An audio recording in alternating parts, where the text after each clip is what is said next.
Euh, euh,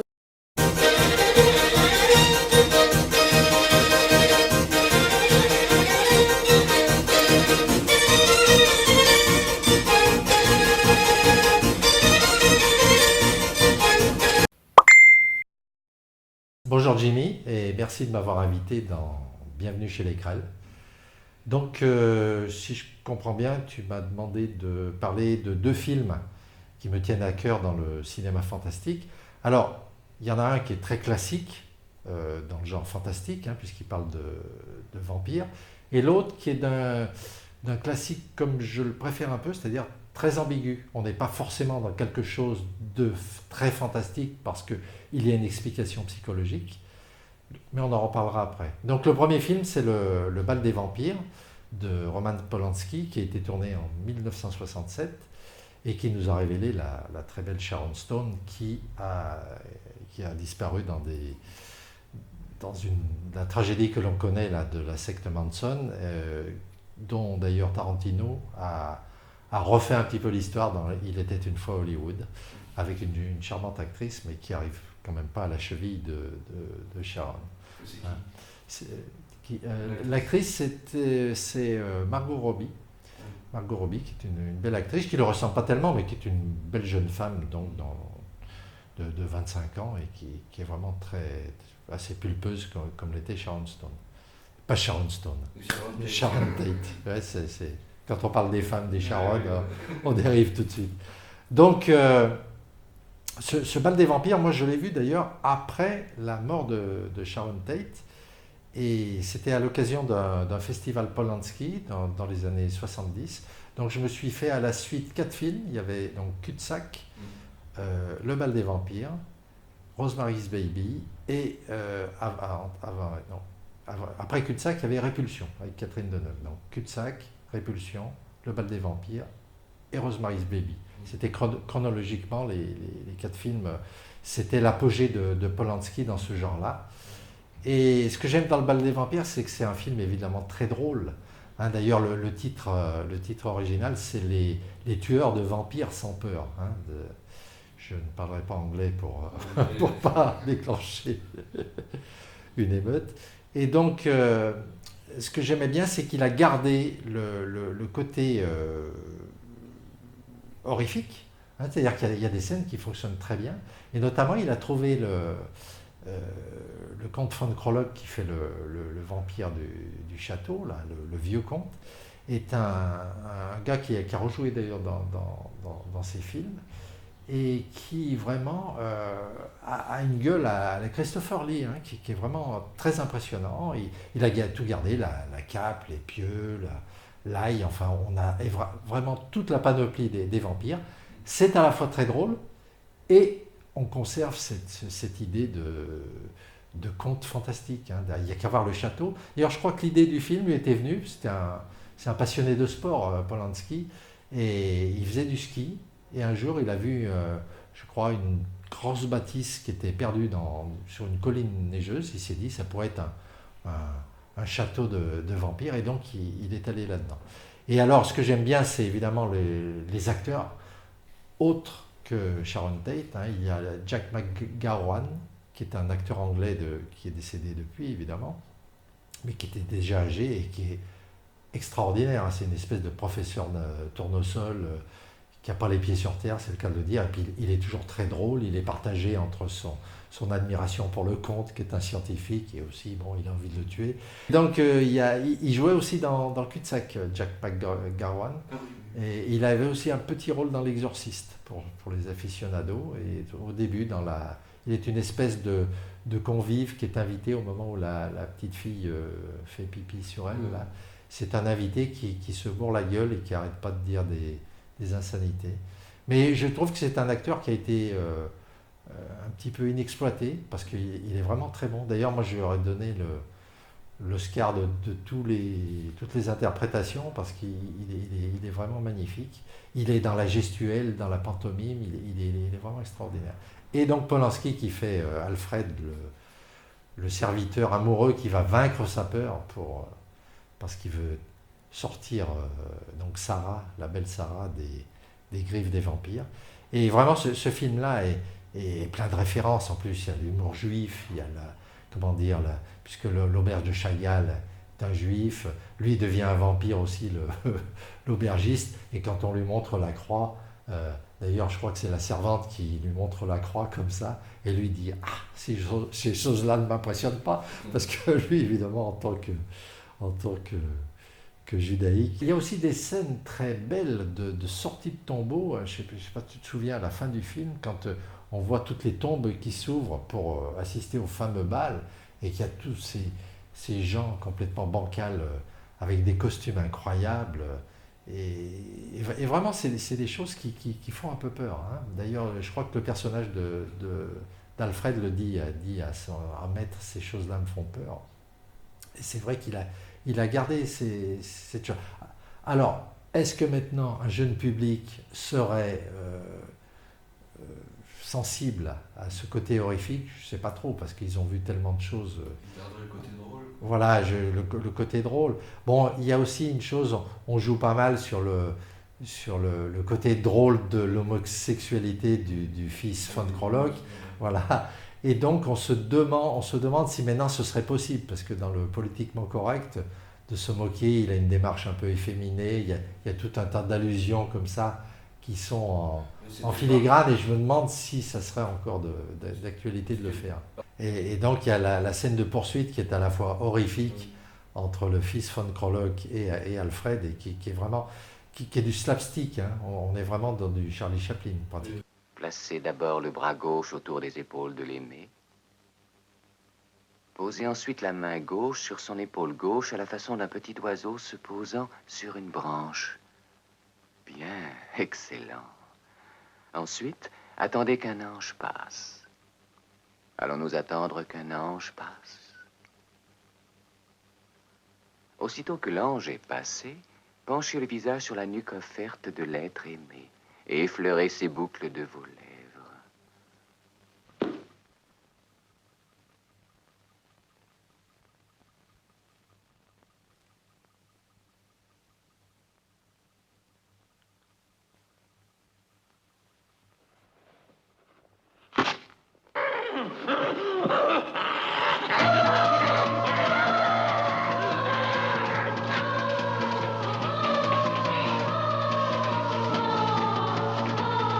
Voilà, pour moi, Le Bal des Vampires, c'était un film parfait.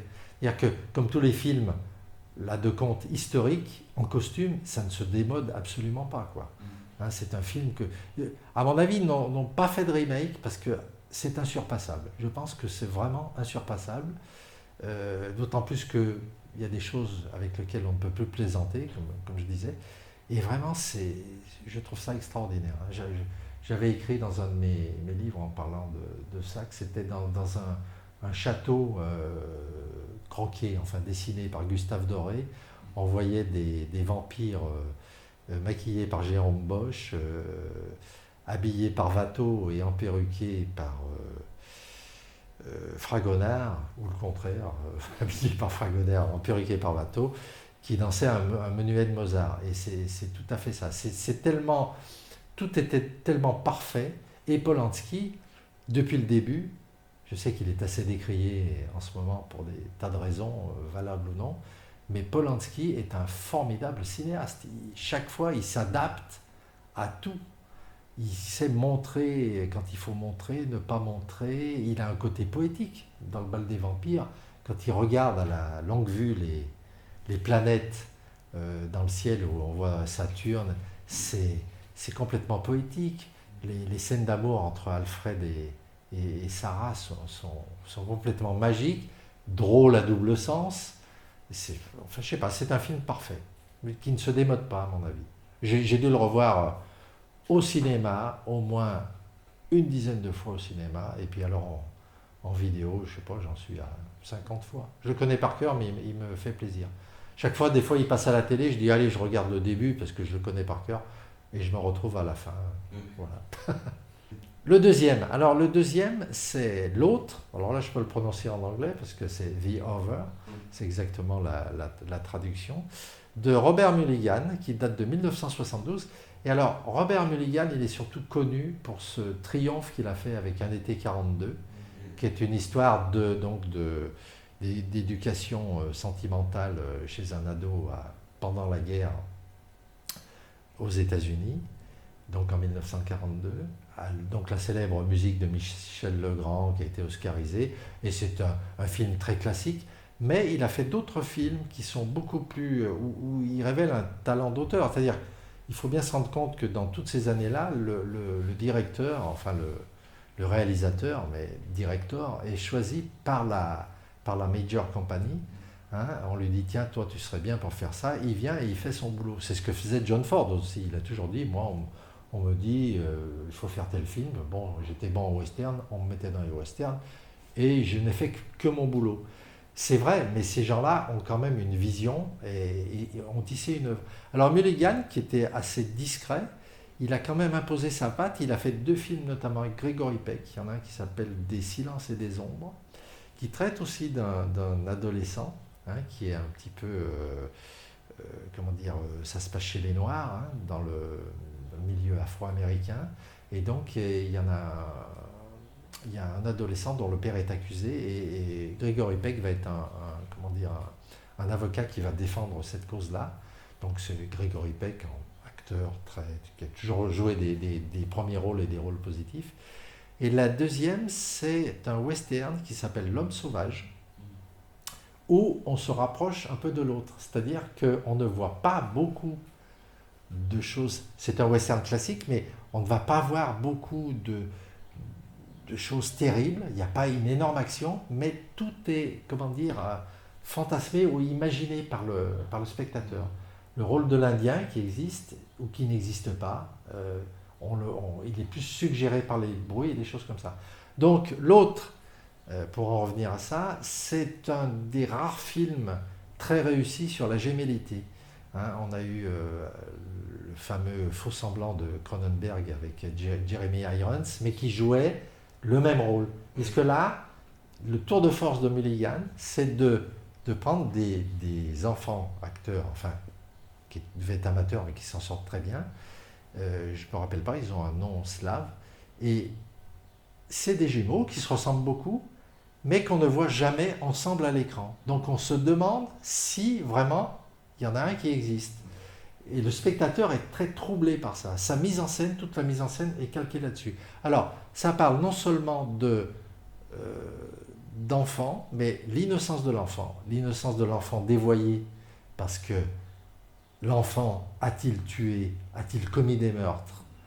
Oui, non, je ne vais pas tout vous spolier, parce que c'est un film un petit peu méconnu et qui mérite tellement d'être repris. Et je pense pas qu'ils en aient fait un remake, parce qu'il est aussi très parfait dans son genre. On est ça se passe en 1935, donc c'est un film qui ne se démode pas. On est dans la campagne, il y a une ferme, une famille. On sait qu'il s'est passé quelque chose, un drame. La mère est plutôt ne parle presque plus parce qu'elle a perdu un enfant. Il y a une fille, la bru est enceinte. Enfin, il y a tout un tas de choses. C'est en vase clos. Il y a tout pour être heureux.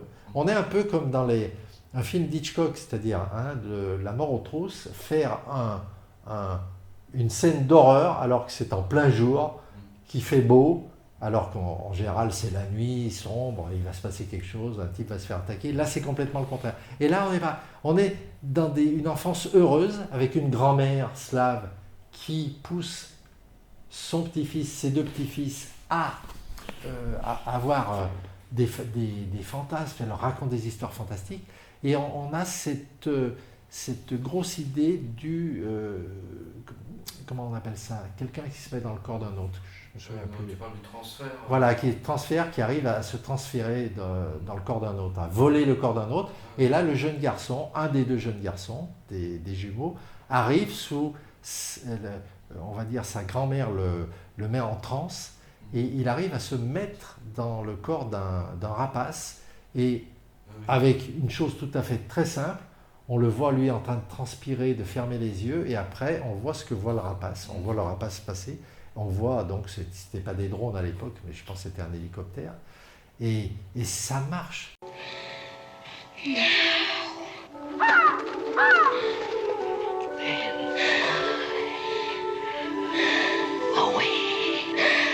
Away, away, child. Приди, душка, иди, держи крепко. Pork. It's scary. Don't be frightened. What is it like? Tell me. Hey! Mr. Delaney! Look! Look at me! Лети, что есть плоть.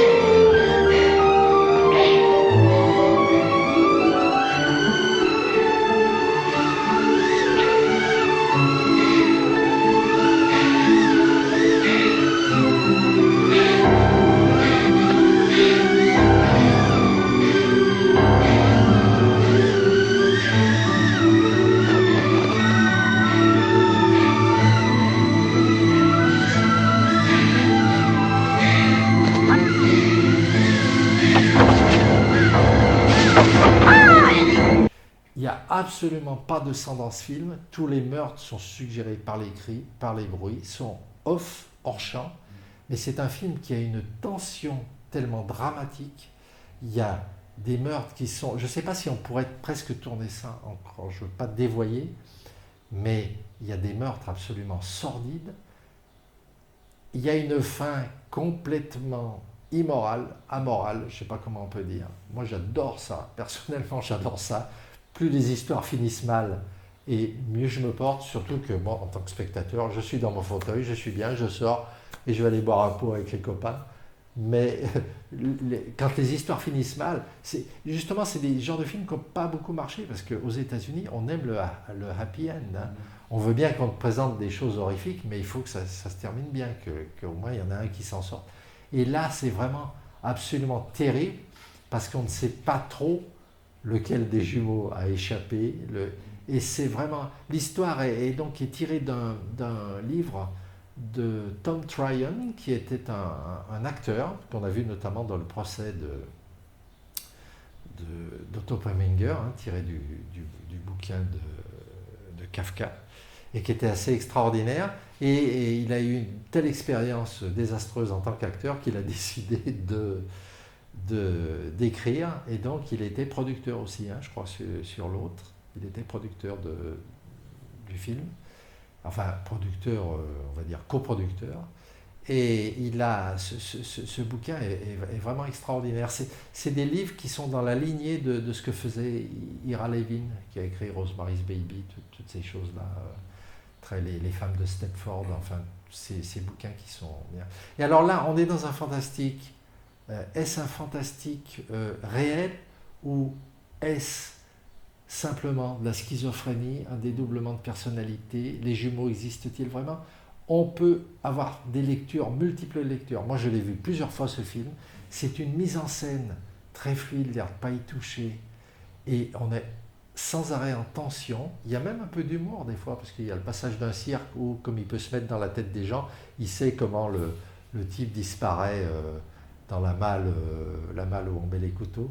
Il y a plein de petites choses, et alors l'interprétation des deux gamins est vraiment, ou d'un gamin, on ne sait pas, on va dire deux, puisqu'il y a deux acteurs, est vraiment étourdissante. Et ce film-là, bon, petite anecdote, hein, c'est le genre de film que j'aimais bien montrer, soit le bal des vampires, soit l'autre, parce qu'il date à peu près de la même époque. J'aimerais bien montrer à mes petites amies, hein, quand j'avais des vues sur une fille, je l'emmenais au cinéma. Et souvent, ces films-là, bon, il y avait beaucoup de reprises à l'époque, ou alors, à l'occasion d'un truc à la télé, je disais, tiens, il y a un bon film à la télé ce soir. Et si la fille en question, même si ça avait été, peut-être pas Sharon Tate, non, j'aurais quand même transgressé ni Sharon Stone, mais si ça ne lui plaisait pas, ou je vois qu'elle s'ennuyait et qu'elle me disait que ça l'intéressait juste pour me faire plaisir, je la balançais, quoi. Enfin, il ne faut pas dire des choses comme ça, mais je m'en occupais plus, parce que je me disais, si on n'aime pas ce film, on ne peut pas être quelqu'un de bien. Voilà. Donc Jimmy, tu me demandes de choisir un artiste local. Je voudrais plutôt te parler d'un événement local qui dure depuis plus de 20 ans maintenant, c'est le Festival de la Foi. Donc on reste dans le domaine du cinéma, mais le cinéma local.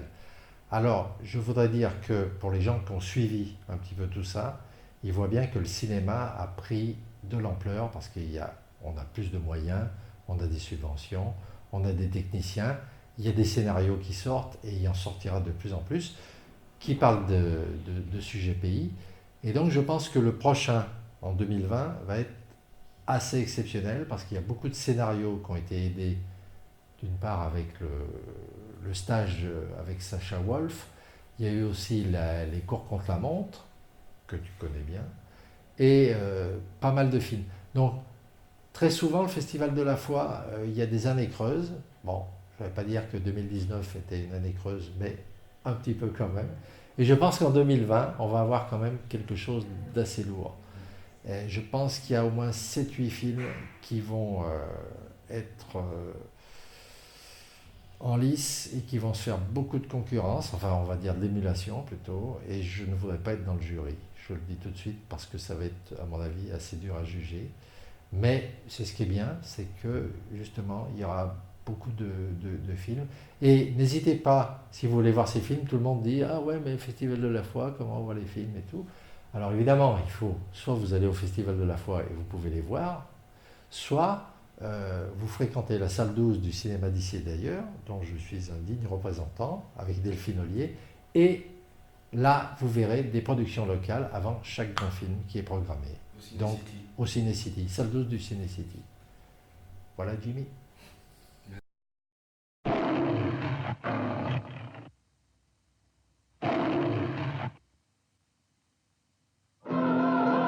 Cette parodie du film de Mort-Vivant est un conte pour frissonner à la veillée. Le grand talent de Polanski est d'avoir conservé toutes les scènes de genre avec un humour qui n'exclut pas la peur, voire la terreur. Le générique s'apparente à un livre d'images en relief où une pleine lune digne de Méliès découpe en ombre et lumière fantasmagorique le paysage neigeux de la Transylvanie subcarpatique. La musique aérienne de Christopher Kromeda, soutenue par des chœurs cristallins, rappelle que la femme est avant tout créature diabolique. Une silhouette de chauve-souris plane angoissante sur les noms des acteurs et des techniciens et se transforme en une goutte de sang flamboyante qui dégouline entre les lettres à caractères médiévaux et contamine déjà toute la distribution.